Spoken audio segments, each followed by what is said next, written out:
Good morning. Oh, it's a bit windy out here, so the baby's fast asleep. So I want to talk to you today about decision making in organisations. So in lots of organisations, decisions are constantly deferred upwards, and people actually making a decision are often the ones that aren't responsible for executing the decision as well. And a lot of this actually goes a long way to sort of stifling initiative.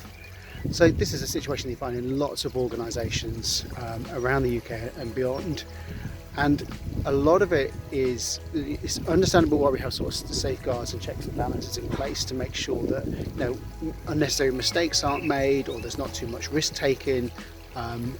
Risk is managed, but the processes that are in place actually sort of go against that and often sort of stop innovation, reduce people's resourcefulness.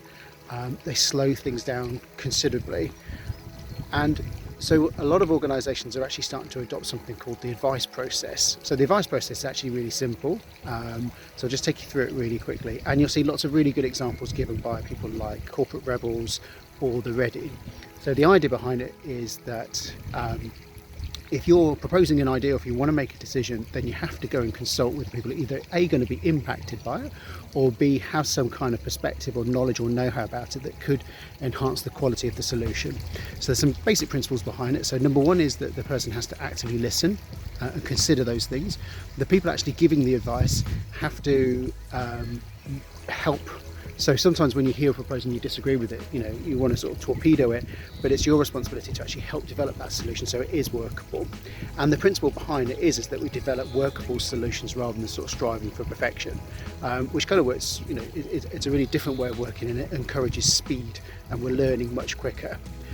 Another principle is transparency, so everybody knows who's making the decision, and when you take this advice, you've got kind of a few choices. So number one is you just take on people's advice and amend it. You can actually form a work group, and then this work group can help refine the solution until it's workable for all parties and it's a better solution. You can stop it altogether because new information's come to light.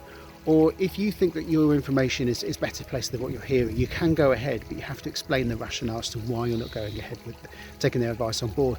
And you're responsible for the consequences.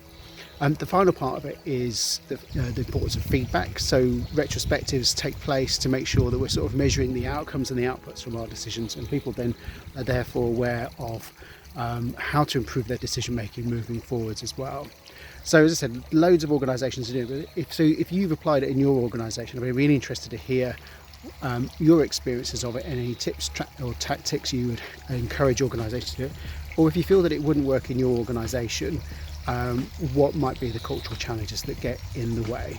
Great.